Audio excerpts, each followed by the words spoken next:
Hi, this is JP Morgan. Stop buying that Trinity and consider an option that might be not that much more expensive, more creative, and perfect for you. Let's get started, see what we can do.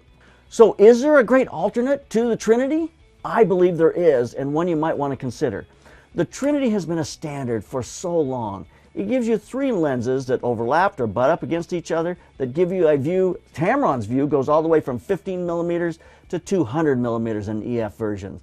Every manufacturer is going to be slightly different, but the Trinity gives you zoom lenses that start with a wider end lens to a 24-70 type lens in the middle to a 7200 on the end. The disadvantage of this group of lenses is that they're all 2.8, which means for bokeh and throwing things out of focus and for low light situations, they're a little slow and they aren't necessarily the perfect lenses for those situations, and they're heavy. They're big lenses you have to carry with you all the time. Here's an alternate you might want to consider to the Trinity and why I think it's important. These four lenses. It starts with a 70-200, which is a beautiful lens. I shoot products on the street with it, full body to tight shots. I think it gives you a lot of options, which is a beautiful lens. They're sharp. It's a great place to start. But then I go to a 50 millimeter. Not just a 50 millimeter, but a 50 millimeter 1.2. With that 1.2, it gives you like two and a half stops, shallower depth of field, better in low light situations, and a great lens to shoot landscapes with, believe it or not. I shoot and stitch landscapes together with this all of the time. It's a great view. It gives you a flat perspective of your landscape without distorting the edges, just gives you a beautiful look. So I use that all the time. Use it for portraits. You can get in tight. That little shallow depth of field lets everything fall out of focus in the background. Then I go to the 85. The 85 is just a wonderful lens because, as everyone knows, it gives you beautiful imagery for people. The focus falls out in the background, but it's not an 85 as in 2.8. It's an 85 1.8 or 1.4, depends on the one you buy. That gives you a shallower depth of field when you do those portraits and lets the background fall out of focus and is better in low light. And last of all, a 24. You need something wider to be able to see in the city, to be able to see buildings and architecture. Is it as wide as this side of the Trinity? No. There are some disadvantages here, and there are some disadvantages here. The disadvantage in this set is you don't get as wide as a 15 millimeter. But you do get a wide 24, a great 85, a beautiful 50, and a 70-200. You're probably thinking to yourself, well, these four lenses have to be way more expensive than these three lenses. Actually, they're not. If you just look at Canon primes and this one zoom lens, the Canon prices for their high-end lenses, these are only $600 less than these four. If you mix in Tamron, you've got a huge difference here as far as the cost of these, but that's a whole nother story. So you're looking at a Trinity of about $6,197, and this, the J-Pinity, for $6,646. But what you get with this is wonderful shallow depth of field, great low light capability, and sharper images. We all know that primes are slightly sharper than zooms. It's just a physics thing. It doesn't have anything to do with the manufacturer, it doesn't have anything to do with any of that. It's just a physics thing.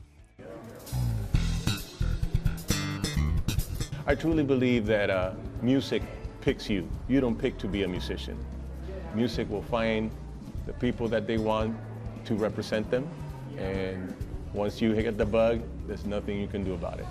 If I were to be born today, I think, given the opportunity, I'll do music again. It's been so fulfilling and rewarding, and people come and shake your hand and goes like, man, I was having a bad day. You guys really that's when you realize you're only a vessel. It's coming from somewhere else. You're being used to bring peace, healing, whatever it is that that person or those people may need at the moment. And then we go back to being regular knuckleheads going through life. But that's what music does. I'm Oscar Cartaya, I'm a musician, and when I go around the world, my traveling partner is SKV Cases. So is there a place for the Trinity? Yes, this might be your approach. You might do a lot of event kinds of things. You're changing your focal length all the time, and this kind of a fixed focal length doesn't work for you. The Trinity works great, and 2.8 is plenty of light for you.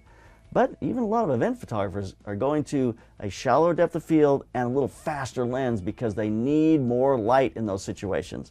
So there is a real strong reason you should look at this set of lenses. These four lenses really give you a great range that allow you to conquer most problems you're going to be facing and to overcome them with faster lens, better in low light, and a little sharper. So you've got to decide which direction would you go. If I'm buying the Trinity, I start with the 24-70.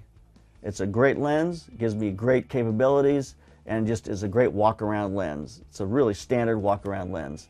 Then I would go to the 7200, and the last one I'd get is the wide, that 15-30 or 16-35. That would be the approach. That's the order I would buy those in.